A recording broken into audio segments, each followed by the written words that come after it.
Hello, and welcome back for another blood-soaked orgy of violence down in the vicious vestibules of Perfidious Manor.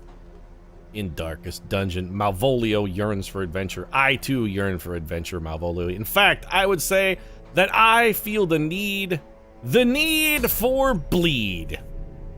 Pete, the need for bleed? Does that mean you're actually going to go back into the courtyard and try and take down the Baron? No, it's not what it means. Not yet. Malvolio, he yearns for adventure. I feel the need for bleed. They're both vampires, but we got our vampire bromance here still brewing. And honestly, I feel like Othelio, the shipping that we're doing here, needs a little more time to percolate. Hey, that slash fiction doesn't write itself, ladies, gentlemen. Takes a little extra work. Man, the sharpened letter opener would complete our set for our grave robber, though. And the boost that they get from both of those things is really, really very good. I'd love to, but I can't. We gotta finish shipping Othelio. We gotta wait. And also, we have an opportunity to go beat a boss in the Warrens for a hero's ring. And somebody's like, Pete, that's not a very good trinket. I tend to disagree. The hero's ring, coupled with some of the other trinkets that are available, do make later layers of the darkest dungeon just fantastically easier. The hero's ring with the bonus virtue chance, coupled with like the squidgy tentacle for bonus virtue chance on top of somebody who already has a pretty high virtue chance, kind of makes the second layer of the darkest dungeon sort of trivial. I don't think it's a fantastic trinket. I think it's a necessary trinket in that you need exactly one hero's ring.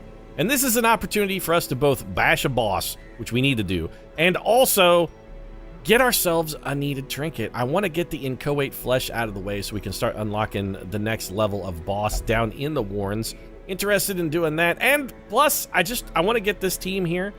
I want to get them up to level 3. Why, Pete? Well, because I'm thinking the courtyard, we may not be able to go into that as often as we like. Also, I have no idea how big the courtyard is. And since this team is almost entirely afflicted with the Crimson Curse, they don't seem like a terrible team for going in to deal with that. We could also swap in and out Othello, or alternatively, if Falstaff winds up with the Crimson Curse, we could have him fill in for Lear.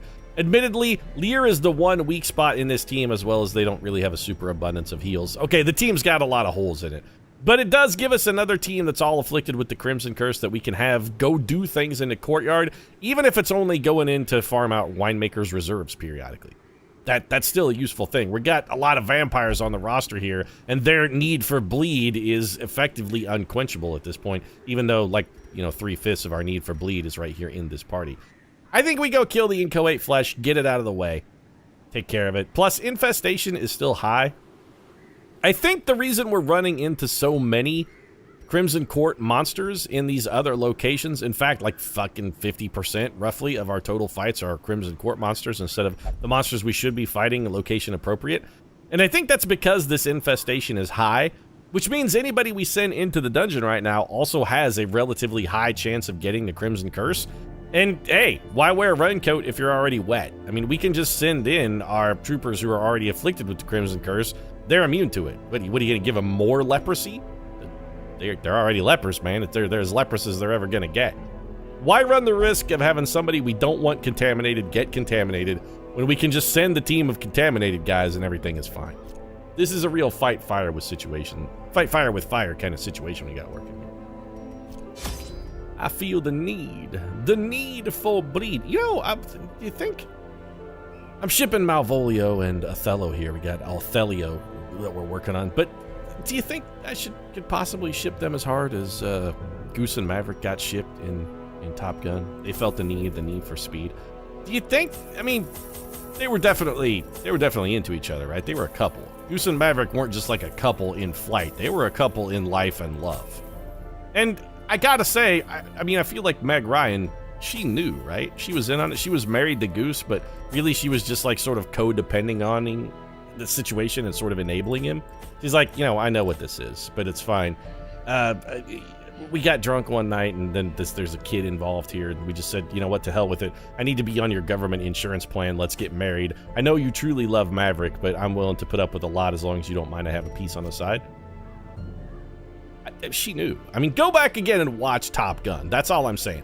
Go watch that movie again, and when you watch it, realize that Tom Cruise and Goose are desperately in love with each other, and it's a forbidden love, because, you know, at the time, there was a whole Don't Ask, Don't Tell thing.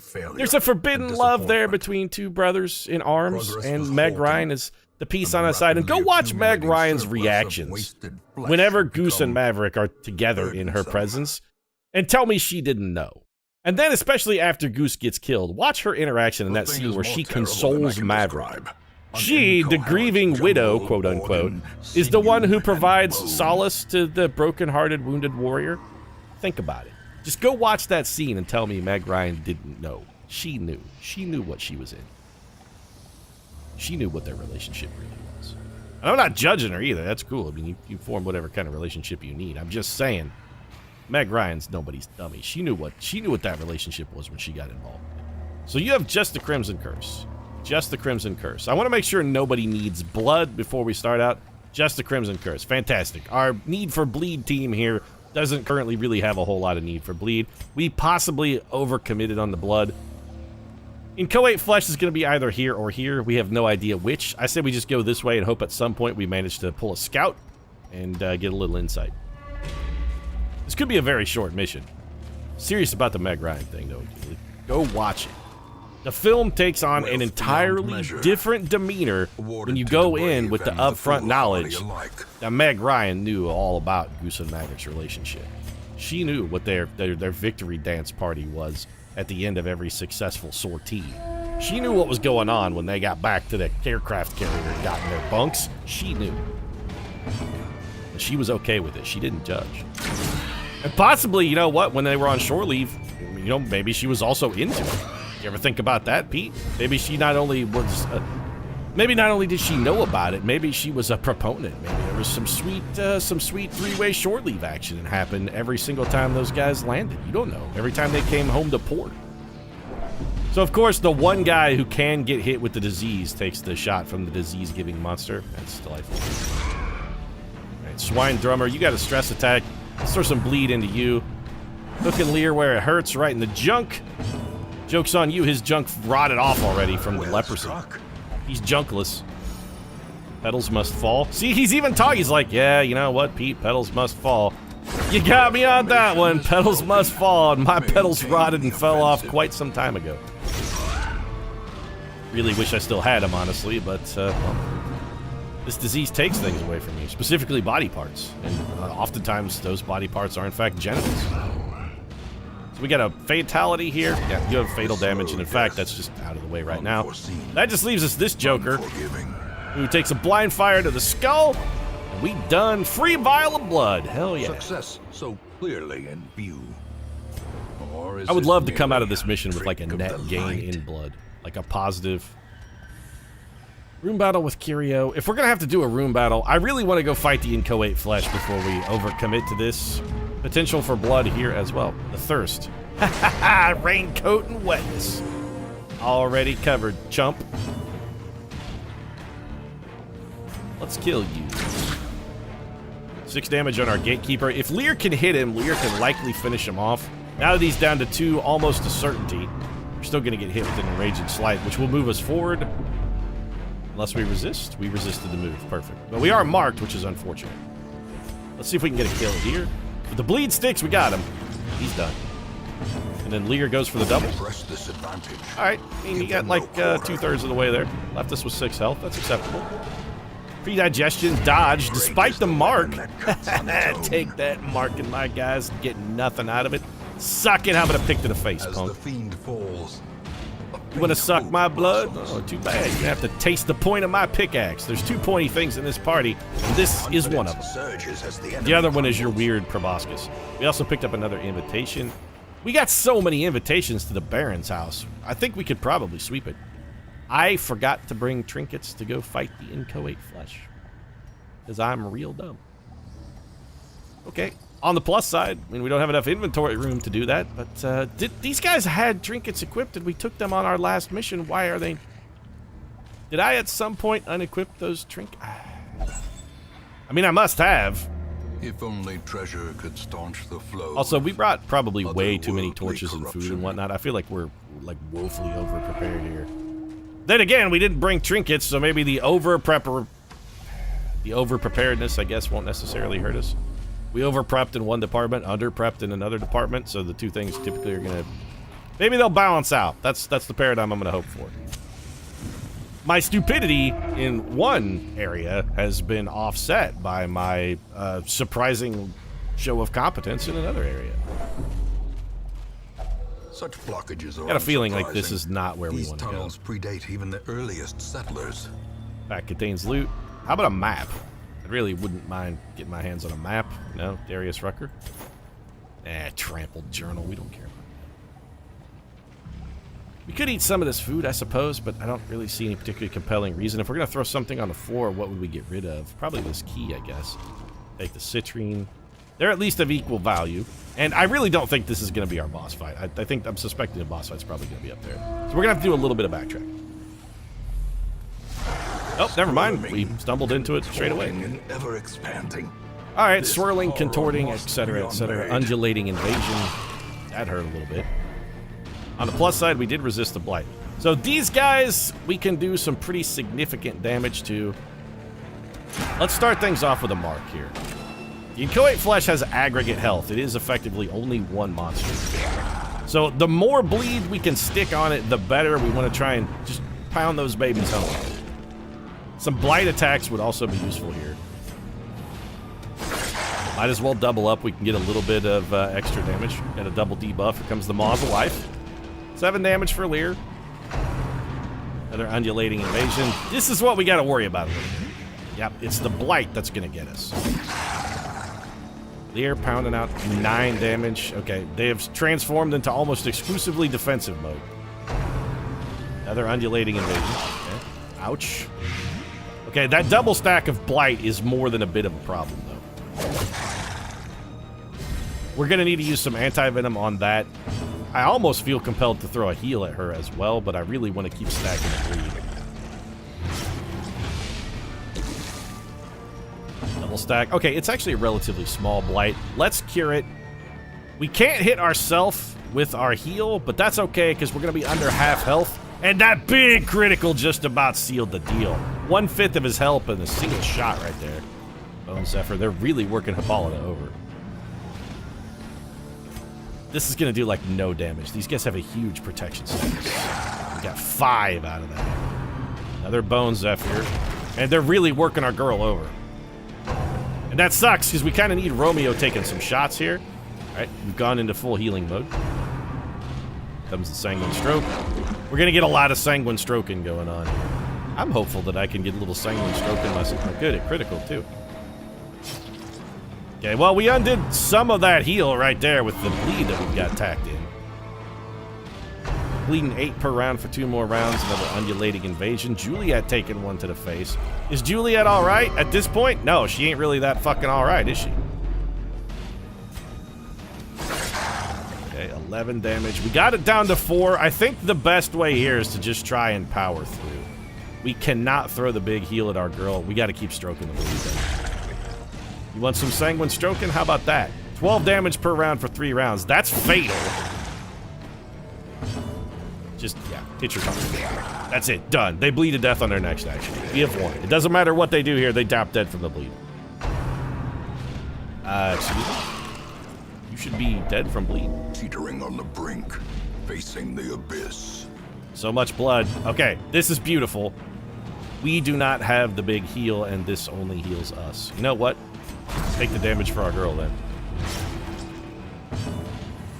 There's nothing we can do here other... You know what? Just kill it. Just kill the Its destruction is a small consolation. That's the only thing we can do, then maybe we can... Of its terrible existence. Yeah, we're okay. We're okay.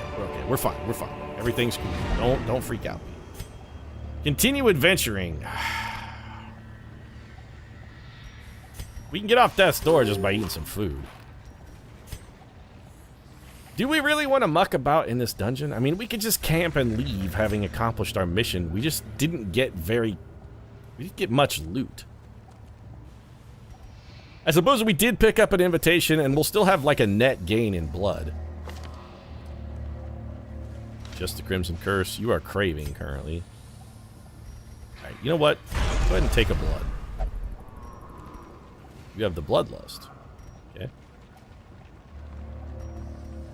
I suppose we could camp and then look around a little bit, but all we'd wind up doing is backtrack. Now, you know what? No. There's no... We did what we came for.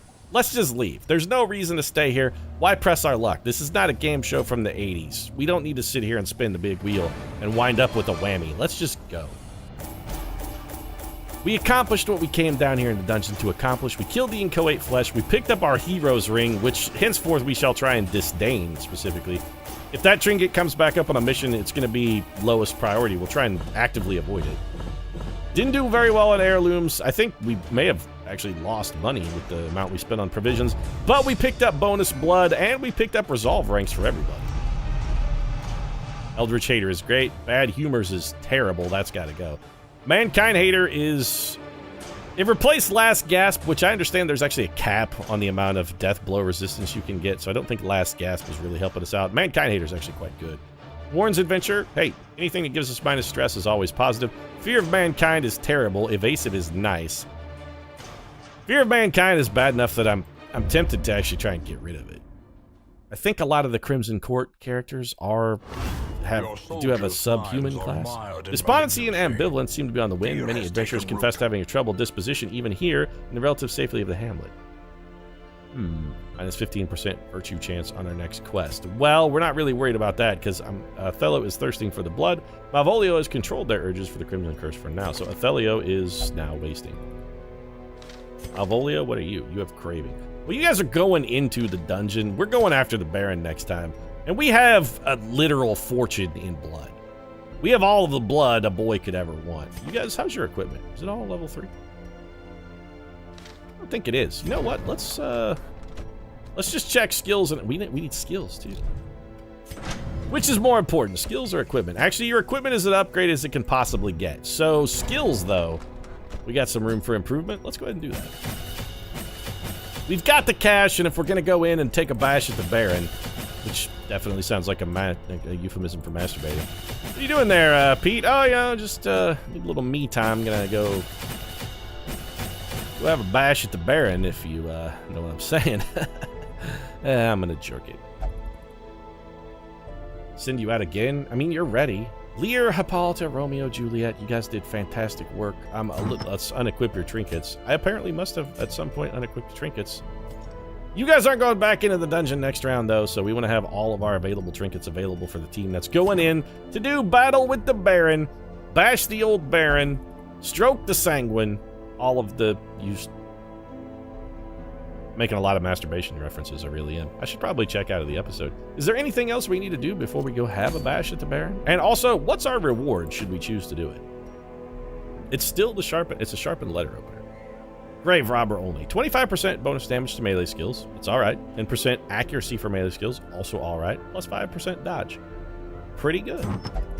We don't happen to have one of those, do we? No, we have an Abomination Chains and a Dissection Kit.